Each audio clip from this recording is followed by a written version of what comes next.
आलम हमराही Arabic speaking course आपका अपना channel. बराए मेहरबानी चैनल को सब्सक्राइब करें। अना बुखरा माफ़ी इजाज़ा, अना बुखरा माफ़ी इजाज़ा, अना बुकरा माफ़ी इजाज़ा। देखिए हमने यहाँ बुखरा लिख दिया, हालांकि बुकरा होता है लेकिन लोग बुकरा बुखरा दोनों बोलते हैं। ठीक है, तो बुकरा भी बोलेंगे तो भी चलेगा, बुखरा बोलेंगे तो भी चलेगा, लेकिन सही बुकरा होता है। बुकरा, बुकरा का मतलब होता है कल। बुकरा का मतलब कल, आने वाला कल, बीता हुआ कल नहीं, आने वाला कल। कल मेरी छुट्टी नहीं है। अना बुकरा माफ़ी इजाज़ा। दोस्तों, इस तरह के वीडियो को अपडेट को पाने के लिए बराए मेहरबानी आप हमारे चैनल को सब्सक्राइब करें, वीडियो को लाइक करें। हम हर रोज़ एक नया टॉपिक लेकर के आते हैं वीडियो में। आपको हर वीडियो से कुछ ना कुछ सीखने को मिलता है, इसलिए हम आपसे हर बार रिक्वेस्ट करते हैं भाई कि बस आपको ज़्यादा कोई मेहनत करने की ज़रूरत नहीं है। थोड़ा सा बस टाइम लगेगा, आपको एक लाइक कर दें और चैनल को सब्सक्राइब कर दें। चैनल को सब्सक्राइब करेंगे, फ़ायदा आपको होगा कि जो भी हमारा वीडियो बनेगा वो सबसे पहले नोटिफिकेशन आपके पास जाएगा और आप उसको देख सकते हैं। ठीक है, तो चलिए वीडियो को हम फिर शुरू करते हैं। आज का एग्ज़ाम्पल है अना बुकरा माफ़ी इजाज़ा। अना बुकरा माफ़ी इजाज़ा यानी कल मेरी छुट्टी नहीं है, कल मेरी छुट्टी नहीं है। अब यहाँ आज कहना है तो अलयौम, अलयौम कह सकते हैं। अना अलयौम माफ़ी इजाज़ा। बीते हुए कल को अगर कहना है कि कल मेरी छुट्टी नहीं थी तो आम्स कह सकते हैं। अना आम्स माफ़ी इजाज़ा यानी कल मेरी छुट्टी नहीं थी। अना आम्स माफ़ी इजाज़ा, कल मेरी छुट्टी नहीं है। अना अलयौम माफ़ी इजाज़ा, आज मेरी छुट्टी नहीं है। अना बुकरा माफ़ी इजाज़ा, कल मेरी छुट्टी नहीं है। इस तरह से हम एग्ज़ाम्पल बना सकते हैं और किसी से भी बात कर सकते हैं। इसके लिए आपको छोटा सा एक काम करना होगा, बस छोटे-छोटे जो लफ्ज़ हैं उनको मेहनत के साथ याद कर लेना होगा।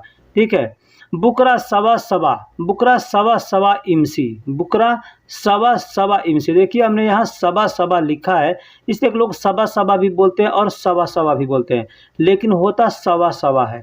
ठीक है, तो बुकरा सवा सवा इमसी, इमसी, इमसी या यमसी, इमसी भी बोलते हैं, यमसी भी बोलते हैं। ठीक है, तो कल साथ साथ चलेंगे। बुकरा सवा सवा यमसी यानी कल साथ साथ चलेंगे, कल साथ साथ चलेंगे। बुकरा सवा सवा इमसी, यमसी, इमसी कहें या यमसी कहें, यमसी भी कह सकते हैं, इमसी भी कह सकते हैं। ठीक है, तो बुकरा सवा सवा यमसी यानी कल साथ साथ चलेंगे। कहीं भी जाना हो, एग्जाम्पल के तौर पे हमको बाज़ार जाना है या घर जाना है तो आदमी कहता है ना कि रुको कल साथ साथ चलेंगे। ठीक है, या आज साथ साथ चलेंगे, या अभी साथ साथ चलेंगे, या थोड़ी देर बाद साथ साथ चलेंगे, इस तरह से आदमी कहता है तो कल साथ साथ चलेंगे। अब यहाँ पे आज कहना है तो अलयौम लगा देंगे, अभी कहना है तो अलहीन लगा देंगे, थोड़ी देर बाद में कहना है तो आदमी ताखिर थोड़ी सोया बाद लगा देंगे, सोया बाद सवा सवा एमसी, या अलहीन सवा सवा एमसी, या इस तरह से आदमी लगा सकता है। बुकरा सवा सवा एमसी या बाद बुकरा सवा सवा एमसी, इस तरह से आदमी कह सकता है। ठीक, उसके लिए छोटे लफ्ज़ों को याद करना ज़रूरी है। फ़ी इन तमुख खरबान, फ़ी इन तमुख खरबान, इन तमुख खरबान। फ़ी का मतलब मैं आपको फिर बता रहा हूँ कि फ़ी है के लिए भी इस्तेमाल किया जाता है और फ़ी में के लिए भी इस्तेमाल किया जाता है। फ़ी है के लिए भी इस्तेमाल किया जाता है और में के लिए भी इस्तेमाल किया जाता है। इंता का मतलब आप या तुम होता है, इंता कहें या अंता कहें, इंता कहें या अंता कहें, इंता भी कहते हैं और अंता भी कहते हैं। ठीक है, औरत के लिए इस्तेमाल करेंगे तो इंती का इस्तेमाल करेंगे। इंती, इंती मतलब तुम होता है या आप होता है औरत को। ठीक, मुख का मतलब दिमाग होता है, मुख का मतलब दिमाग होता है। खरबान का मतलब ख़राब होता है, खरबान का मतलब ख़राब होता है। तो फ़ी इन तमुख खरबान यानी तुम्हारा दिमाग ख़राब है, तुम्हारा दिमाग ख़राब है, या आपका दिमाग ख़राब है, या तुम्हारी दिमाग ख़राब है। इंती कहेंगे तो तुम्हारी दिमाग ख़राब है, अगर औरत के लिए कहेंगे तो इंती का इस्तेमाल करेंगे। इंती यानी तुम्हारी दिमाग ख़राब है। ठीक है, किसी को भी कहना हो ये बात तो हम कह सकते हैं फ़ी इन तमुख खरबान, फ़ी इन तमुख खरबान यानी तुम्हारा दिमाग ख़राब है, तुम्हारा दिमाग ख़राब। फ़ी का मतलब में होता है और है होता है, लेकिन यहाँ है के लिए इस्तेमाल किया गया है। इन का मतलब आप, मुख का मतलब दिमाग और खरबान का मतलब ख़राब है। हुआ सवा सवा शाय शरब, हुआ सवा सवा शाय शरब, शाय शरब। हुआ का मतलब वह होता है, हुआ का मतलब वह होता है, और सवा सवा का मतलब साथ साथ होता है। शाय यानी चाय, चाय को, टी को, यहाँ पे चाय को शाय बोलते हैं। आप चाय बोलेंगे तो भी लोग समझ जाएंगे, ठीक है, इसलिए कि ये मशहूर हो चुका है अब। तो शाय लोग बोलते हैं, अरबी में शाय बोलते हैं, इसलिए कि अरबी में च नहीं होता है, श होता है, ठीक है। तो च की जगह पे वो श का इस्तेमाल करते हैं, शाय। और शरब का मतलब पीना होता है, शरब का मतलब पीना होता है। हुआ सवा सवा, हुआ का मतलब वह होता है। अब यहाँ पे एक और बात बता दूँ, औरत के लिए अगर इस्तेमाल करेंगे तो हुआ की जगह पे हिया का इस्तेमाल करेंगे, हिया, हिया सवा सवा यम, सवा सवा शाय शरब, यानी हम वहाँ साथ साथ चाय पिएंगे, ठीक है। वह साथ, यहाँ देखिए हुआ का मतलब वह भी होता है, और यहाँ मतलब हुआ हमने गलती से लिख दिया हुआ, यहाँ पे हुनाक होगा, ठीक है। हुनाक का मतलब वहाँ होता है, ठीक है, और हुआ का मतलब वह होता है। तो यहाँ हमने गलती से लिख दिया है, यहाँ मैं आपको बता दे रहा हूँ, उसके लिए माफ़ी चाहता हूँ। हुआ, हुआ का मतलब वह होता है, और हुनाक का मतलब वहाँ होता है। तो हुनाक सवा सवा शाय शरब, यानी वहाँ साथ साथ चाय पिएंगे, ठीक। सदीक इंत इमसी, इंत इमसी हदीका, सदीक इंत यमसी हदीका या इमसी हदीका हम कह सकते हैं, ठीक है। सदीक का मतलब दोस्त होता है। यहाँ पे एक और बात बता दूं, सदीक का मतलब दोस्त होता है, और सादिक का मतलब सच्चा होता है। सादिक का मतलब सच्चा होता है, सदीक का मतलब दोस्त होता है, और सिद्दीक का मतलब तस्दीक करने वाला होता है, ठीक। तो यहाँ एक ही अल्फाज है, थोड़ा सा बदलाव है बस। तो सदीक का मतलब दोस्त होता है, सादिक का मतलब सच्चा होता है, और सिद्दीक का मतलब तस्दीक करने वाला होता है, ठीक है। इंता का मतलब आप अपने पहले भी बताया, और इमसी या यमसी का मतलब चलना होता है, चलने को यमसी कहते हैं या इमसी कहते हैं, ठीक है। हदीका यानी गार्डन, गार्डन को, पार्क को हदीका कहते हैं। यानी सदीक इंत यमसी हदीका, हम किसी दोस्त से कहते हैं कि तुम दोस्त तुम गार्डन में चलोगे, या साथी तुम गार्डन में चलोगे, या यार तुम गार्डन में चलोगे। हम लोग कहते हैं ना, यार तुम गार्डन में चलोगे, मैं जा रहा हूँ, तो अरबी में कहना होगा तो कैसे कहेंगे, सदीक इंत यमसी हदीका अना रोह, अना रोह यानी मैं जा रहा हूँ। सदीक इंत यमसी हदीका यानी दोस्त तुम गार्डन में चलोगे, अना रोह यानी मैं जा रहा हूँ, ठीक है। या अना रोह मैं जाऊँगा, मैं जाऊँगा भी होता है, और जा रहा हूँ ये भी हम कह सकते हैं, ठीक है। तो इंत सदीक इंत यमसी हदीका यानी मैं गार्डन में जा रहा हूँ, तुम चलोगे।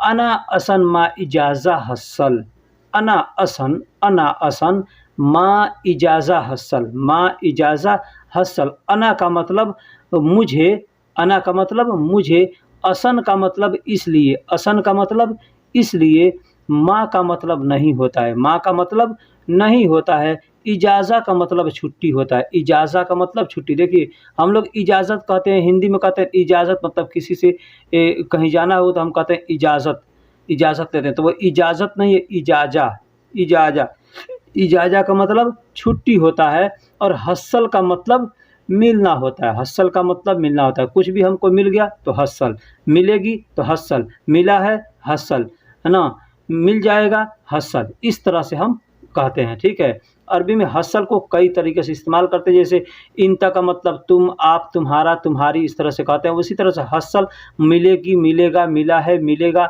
मिल गया, ठीक है, मिला था, इसके लिए हस्सल का इस्तेमाल करते हैं। तो अना असन मा इजाज़ा हस्सल, मुझे इसलिए छुट्टी नहीं मिलेगी, मुझे इसलिए छुट्टी नहीं मिलेगी। हमको कहना है अगर किसी से तो हम कहेंगे अना असन मा इजाज़ा हस्सल, मुझे इसलिए छुट्टी नहीं मिलेगी। बुकरा मिन अलातुल दवामी, बुकरा, बुकरा मिन अलातुल, अलातुल दवामी यानी कल से। बुकरा का मतलब कल होता है, आने वाला कल, और मिन का मतलब से होता है, मिन का मतलब से होता है। और अलातुल, अलातुल मतलब लगातार, अलातुल मतलब लगातार। और दवामी का मतलब मेरी ड्यूटी। अगर सिर्फ दवाम कहेंगे तो ड्यूटी, दवाम का मतलब ड्यूटी होता है। और दवामी जब मी मिला देंगे तो दवामी का मतलब मेरी ड्यूटी यानी बुकरा मिन अलातुल दवामी यानी कल से मेरी ड्यूटी लगातार है, कल से मेरी ड्यूटी देखिए तबीयत थोड़ी हमारी ख़राब है, इसके वजह से खांसी बहुत ज़्यादा है, लेकिन फिर भी वीडियो इसमें बनाता हूँ। कल से मेरी ड्यूटी लगातार है यानी बुकरा मिन अलातुल दवामी। इस बात को ध्यान रखिएगा कि अगर हमको अपनी ड्यूटी कहना है कि मेरी ड्यूटी तो दवामी कहेंगे, लेकिन सिर्फ कहना है ड्यूटी तो दवाम कहेंगे, लेकिन है ना। अब यहाँ पे अना दवाम भी कह सकते हैं, लेकिन अना दवाम कहेंगे तो बड़ा होगा, तो दवाम अना हटा देंगे और वहाँ से मी कह देंगे सिर्फ, तो दवामी यानी मेरी ड्यूटी हो जाएगा। तो बुकरा मिन अलातुल दवामी यानी कल से मेरी ड्यूटी लगातार है, कल से मेरी ड्यूटी लगातार है यानी छुट्टी नहीं है, ठीक है। तो इसलिए हम जो काम करना हो आज हम कर सकते हैं।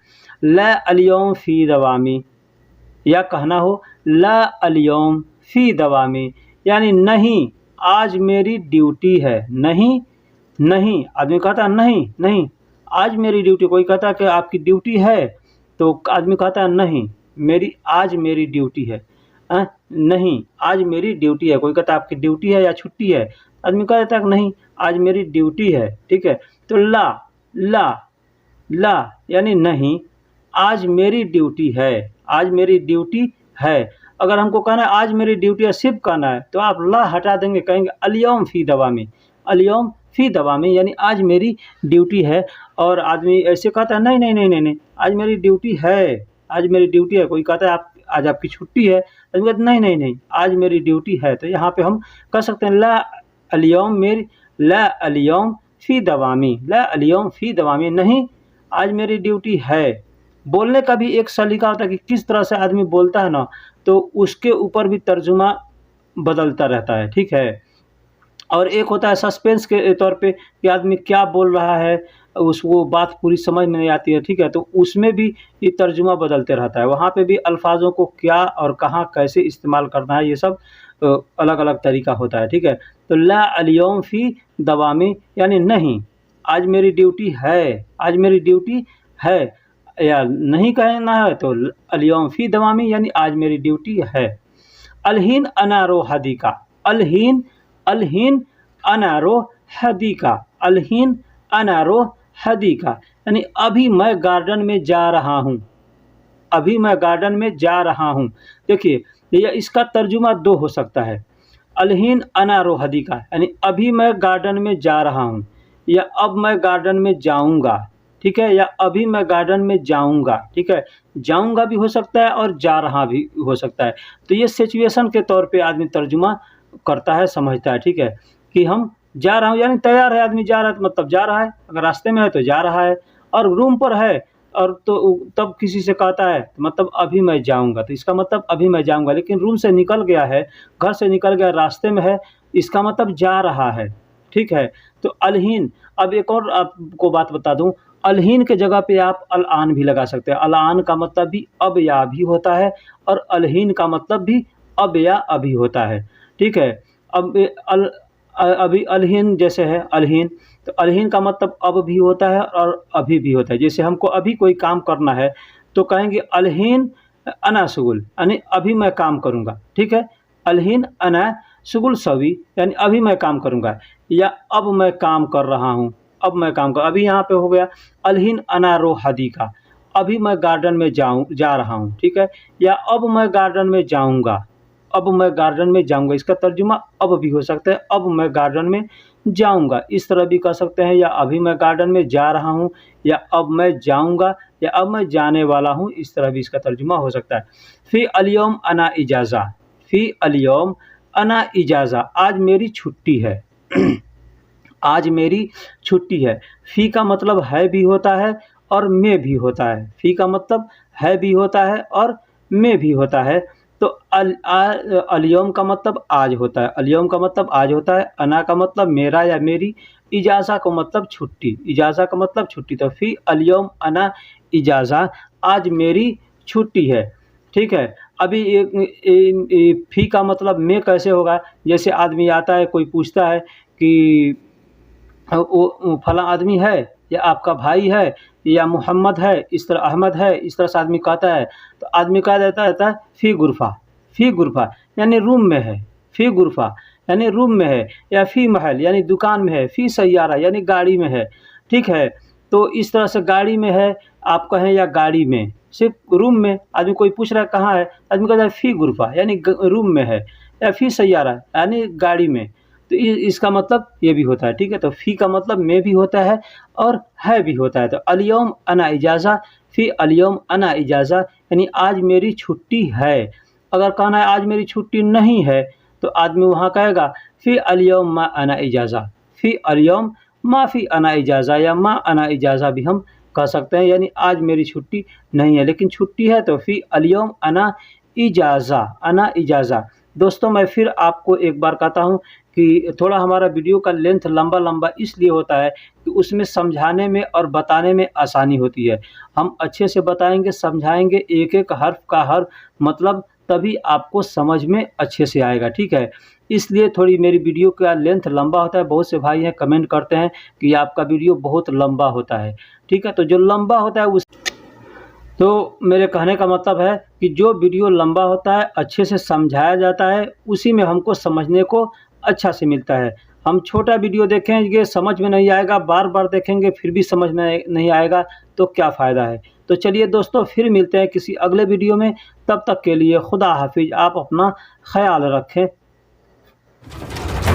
आलम हमराही अरबिक स्पीकिंग कोर्स, आपका अपना चैनल। बराए मेहरबानी चैनल को सब्सक्राइब करें।